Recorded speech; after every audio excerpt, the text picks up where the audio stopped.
it. You found your own space. Now that you are here, close the noise out for a moment. Just breathe. This space was made for you. It is quiet enough.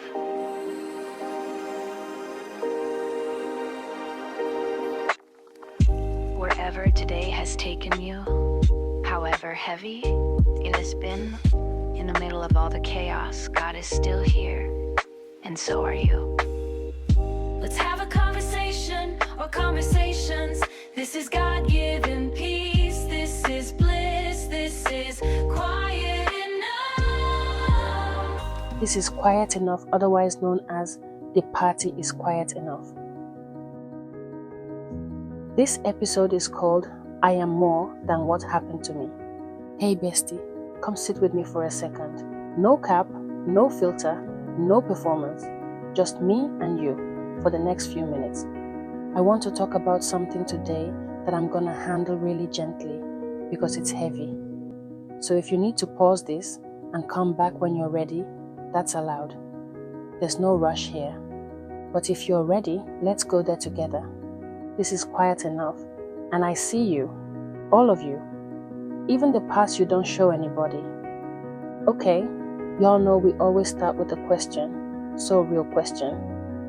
When somebody asks you to tell them about yourself, like really tell them, not the small talk version, does your mind go straight to it? The thing, you know the one I'm talking about.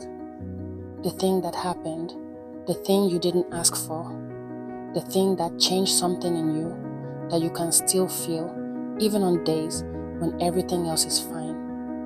Maybe it's something everybody knows about. Maybe it's something nobody knows about. And you've gotten so good at hiding it that people would be shocked if they ever found out.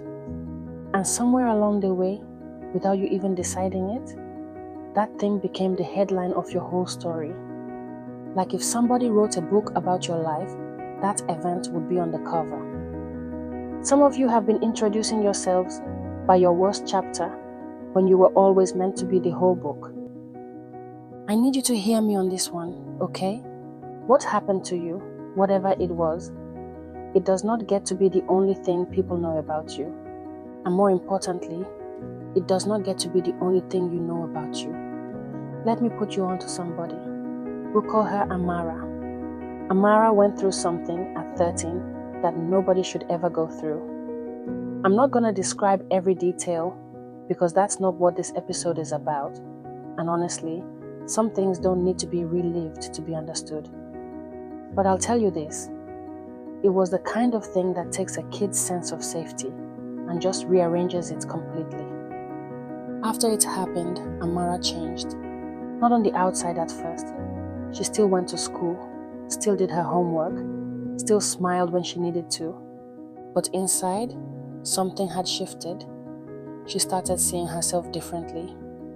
Like she was now the girl that thing happened to. Like it had been stamped onto her, permanent.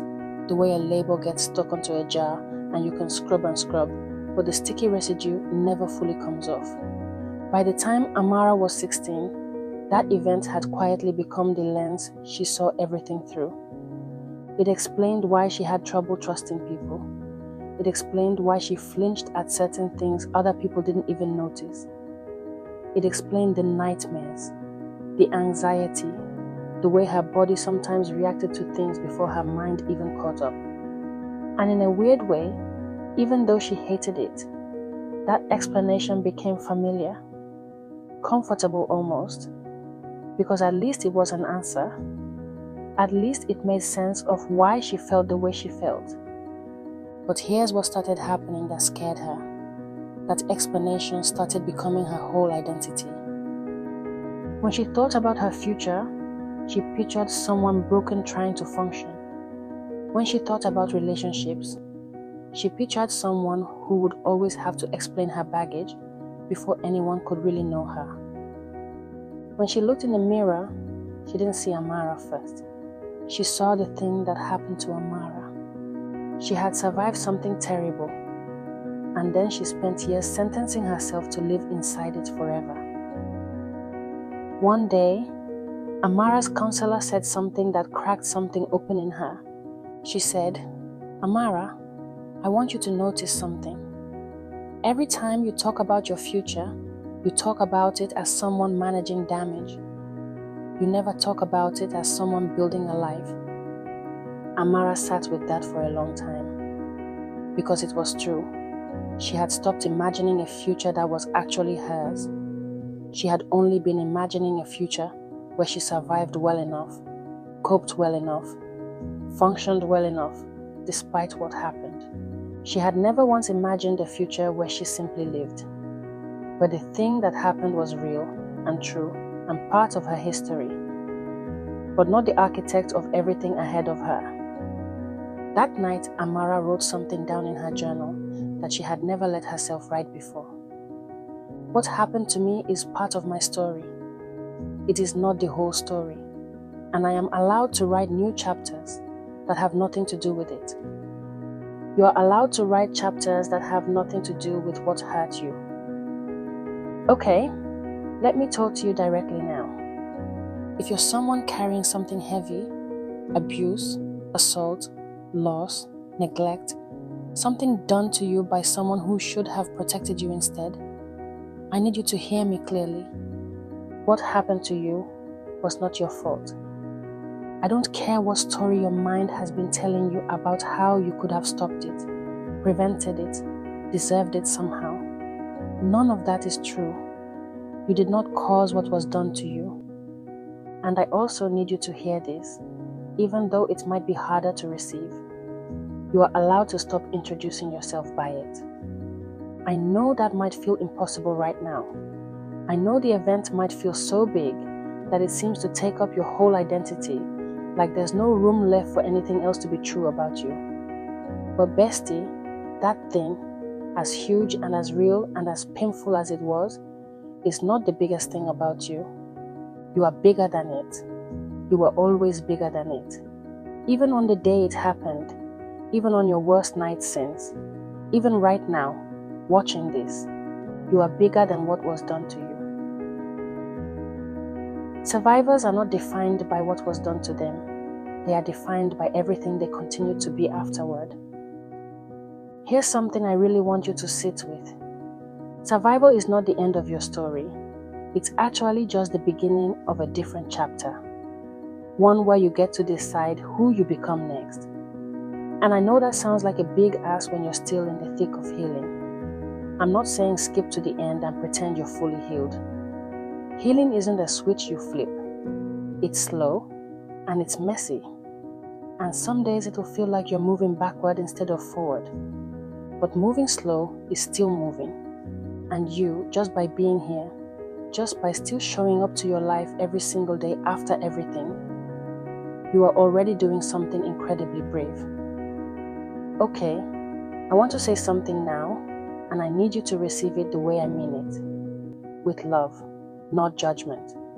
Sometimes, without even realizing it, we can start using our pain as the only explanation for everything. Why we push people away. Why we don't try for the things we actually want. Why we settle for less than we deserve. In friendships, in love, in how we treat ourselves. And I get it. The pain is real. The reasons make sense.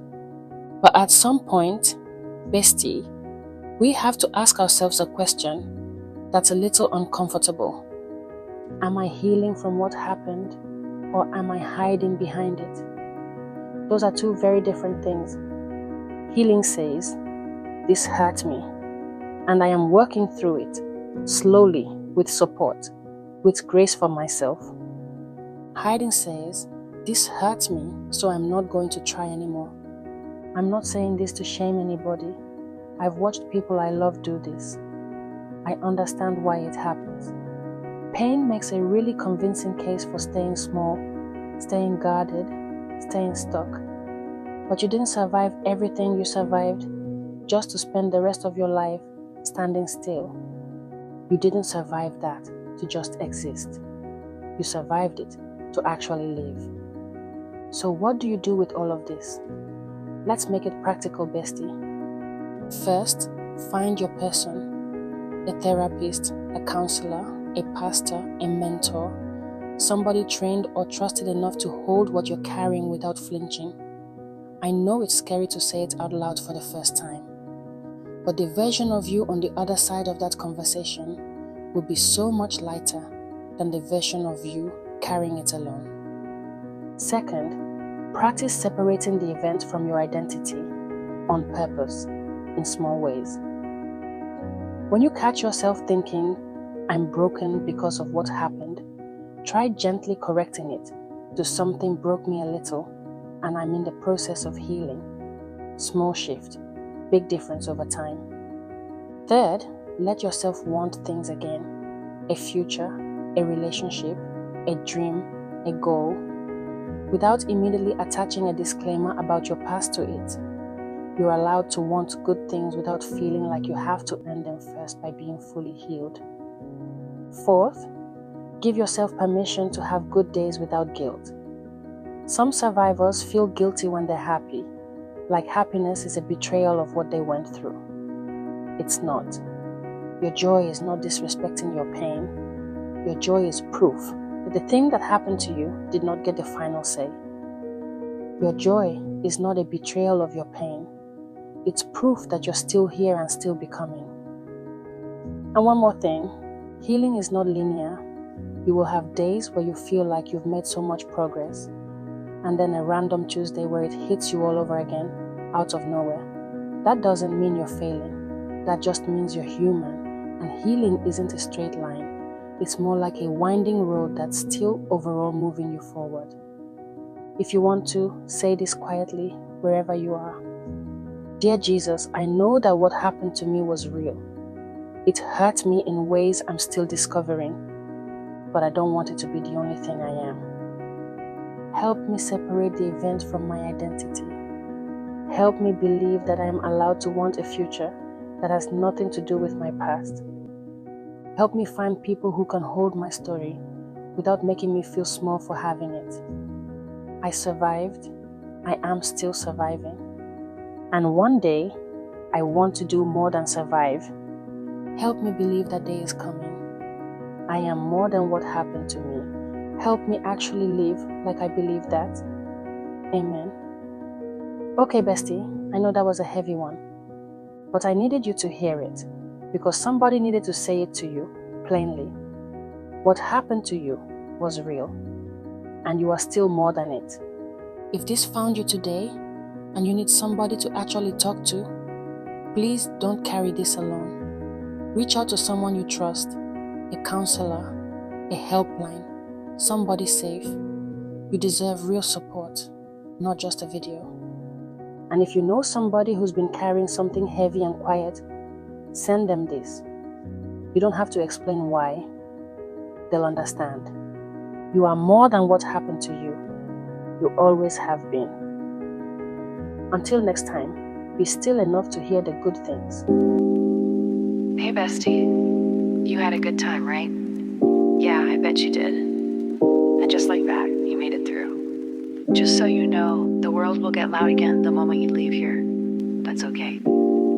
Hold on to what you felt in here just long enough to remember that this quiet exists. We need to hang out more. Bring your friends. This party is quiet enough. See you soon, love.